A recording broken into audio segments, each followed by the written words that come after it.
అందరికీ నమస్కారం. ఇది ఒక విలక్షణమైన వీడియో.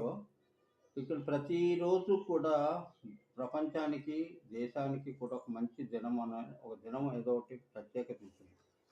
గానీ ఏ దినము అన్న అన్న మంచిదేనన్న అంటే అన్ని దినాలు మంచివే అని సమాధానం కొందరు చెప్తారు. అంటే అయితే ఏదైనా చేస్తారు, ఎవడికి నచ్చిన దినాన్ని నాడు చేస్తాడు. తద్దినమైనా అంతే, మామూలు దినమైనా అంతే. అయితే ఈ విషయంలో మనం మనిషి చేయడానికి ఒక మంచి పని సంకల్పించినప్పుడు, ఆ మంచి పని అయినప్పుడు అది ఒకటే మొట్టమొదటి కావాల్సింది చేయాలన్న కోరిక ఉండాలి మనిషికి. రెండవది ఉత్సుకత ఉండాలి. మూడవది ఏంటంటే నైపుణ్యము, సరైనటువంటి దిశానిర్దేశం ఉండాలి. ఇవి 4 ఉన్నట్లయితే ఆ కోరిక గానీ, లేపోతే ఆ పని గానీ సక్సెస్ అవుతుంది.